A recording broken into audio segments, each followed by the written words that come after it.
Welcome back, America. Our next guest, he is on the front lines of the greatest border security crisis America has ever seen. He serves as the vice president of the National Border Patrol Council, representing all the brave men and women of the Border Patrol. And he has sounded the alarm on the ongoing crisis at the southern border for years. Everything Art Del Cueto has told us has come true. He's been a truth teller in an era where a lot of people try to obfuscate what's going on the border. And we're very lucky to have him on the show right now.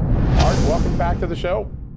Hey, thank you guys for having me. I really appreciate it. As we were saying earlier, this is what it takes. You got to continue telling people and explain to them, hey, this is what it comes down to. This is what's going on.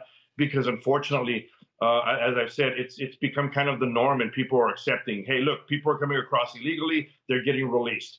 There's individuals that come across and they send agents to those areas so they can distract them, and then drugs are coming in. So, hey, people are dying of fentanyl, heroin, meth.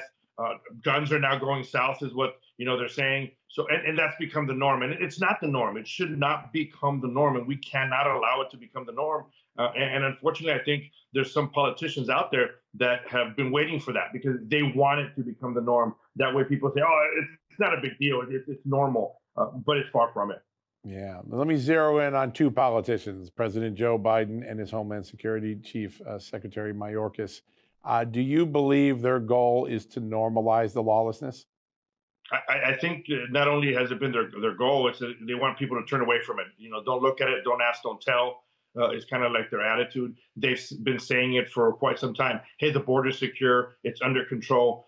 Yet there's news medias like yourself that are out here showing, hey, look, it's not under control. Look at these people that are coming across. Look at these individuals that are sneaking into the country. Look at who's climbing over fences. Look at the drugs. Look at the statistics. And all the while, the White House is sitting there saying, oh, no, everything's okay. Don't worry about it. It's under control. It's far from under control. Yeah. And there are two sets of humans that I know pay the dearest price on this. One of them are the illegals that are coming into the country because we've created the most inhumane way to come to the United States with the drug cartels being in charge. And then the men and women of the Border Patrol, which are being asked to do things that are unconscionable. Tell us first, how are your brothers and sisters in the Border Patrol doing? And then tell us some of the horrors that these migrants are being put through because of the way Joe Biden has created this open border. It's very frustrating for the men and women that are out there putting their lives on the line, because at the end of the day, they took an oath, right? And they're trying to fulfill that oath, and they realize that processing is part of the job. There's a lot of things that are part of the job, but unfortunately, the law enforcement aspect of the job, it almost seems like it's been ignored, and more agents are just put in processing areas where individuals are just getting released. Yeah. And that's the frustrating part. And you talk about of these individuals that are being handed over to drug cartels, young kids that are being handed over to drug cartels so they can come into the country. Obviously, that's putting them at risk. But let's look at the broader picture. You have individuals that are coming into the United States and they're claiming that they have no record. And obviously, when they get checked through records in the United States, no records come out. But they can have serious criminal records in their country, or they can be serious criminals from their country. And there's no way for us in America to find out. And now those people are getting released, and that's what this administration is doing. It's allowed individuals that are potential criminals to just get released in the United States, and it's allowing children and minors to be handed over to actual criminals so they can be used as a loophole for individuals to come across and get released in the United States. I mean, it's just quite a mess. The administration has painted this picture of there's poor people that are trying to come better their lives, and we have to welcome them with open arms. And I understand that aspect of it. However, they don't understand the huge domino effect that's created, because the wolf is laying there waiting to see how they can make their money, and that's the cartels. And what they're doing is they know they can charge a quota for all groups that are coming through the border. They're making their money. They're using them as distractions. So now they're getting their drugs across. And it's all caused because this administration, is blinded to the facts of what actually is happening out there. Yeah, and they're trying to keep America from absorbing those facts, and Right. that's the hardest part to watch. You do such a great job educating us. I'm going to ask you a hard question because I think a lot of Americans don't want to face this, but this is true. How many times what percentage of young women do you come across who, on the journey here with the cartels, are raped or put into some form of indentured servitude as a means of paying to get into the country? Is it a large percentage? Right. So this is the problem with that. You have the individuals that come across, you have the unaccompanied females that come across many times, in large groups. And when they get detained at the border where they first come across, they're very shy, they're very timid. Obviously, they're in the group. So the coyote, the guy that's traveling them, they bring them across. And just for clarification, the coyote is the word that's used for the actual individual that's crossing them through, kind of like the guide Right. that's crossing through and bringing them into the United States. He's in that group, so they're not going to be very vocal about it at that point. It's until you bring them to the station, and then some of the intel individuals go ahead and they go ahead and talk to them, and they're able to tell them in a private setting. But they have to press them because they're terrified. A lot of times they don't want to say anything. It's sometimes very apparent when you encounter the group. And some of the females, when they see you, they just duck their head. You try to ask a question, and they even refuse to answer, or they'll look over, to see who's with them in the group. So you can tell that the issues are there, and it's just frustrating. And honestly, when it comes to the percentage of who's getting raped and who's getting put into indentured service, if it was 1%, it's too much. And whatever percentage it does fall in the hands of this administration. They created the magnet. I mean, they can say they did it, but that magnet was created by them on day. We've interviewed many migrants who acknowledged that it was Joe Biden's promise that drew them here.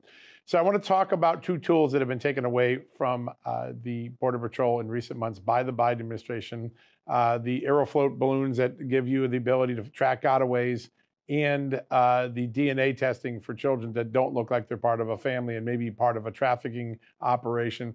How detrimental has been the loss of those two tools in the last few months? It's extreme. I mean, you're taking away tools that work and they're effective.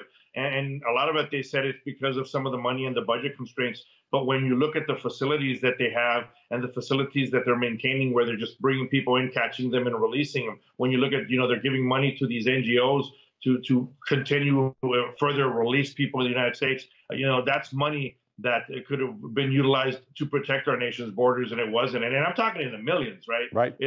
The millions that they've utilized, a month to do these facilities and to release people in the United States. Yet you're taking effective tools from the agents, and at the same time, you're putting the agents' lives at risk because you don't have the visual of what's coming across, who's coming across, who are bandits, who are are the individuals that are bringing drugs across, who's armed, who's not armed. So you've taken away that whole intel piece from it, but look at it.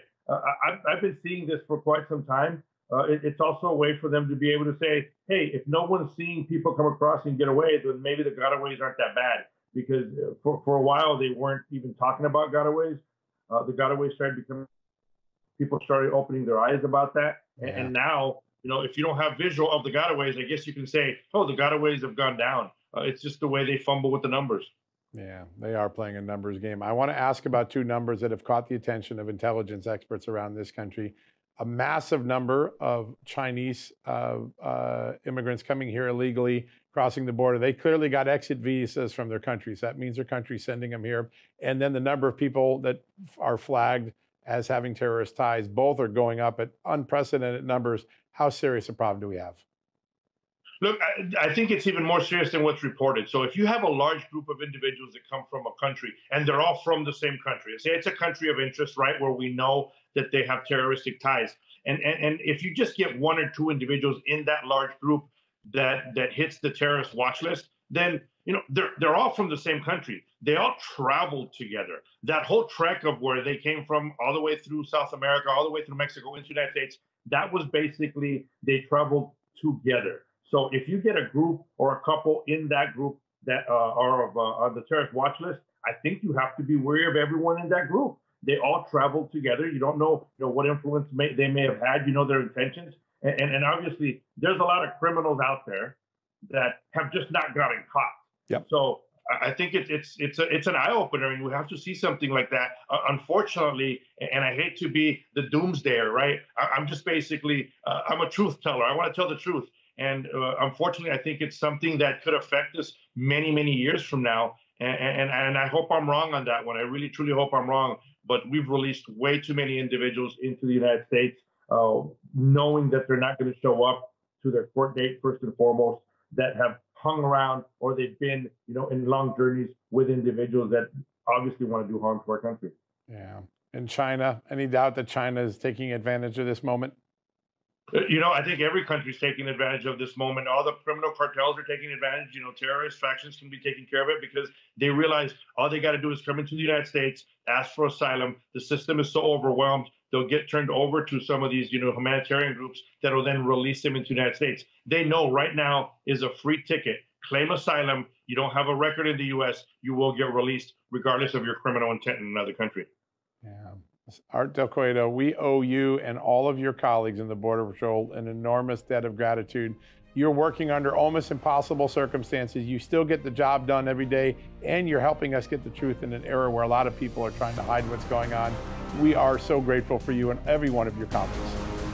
Thank you so much. Take care. Thank you, my friend. All right, folks, we're up against a commercial break. We'll have more to come with Pinal County Sheriff Mark Lamb right after these messages. You won't want to miss that.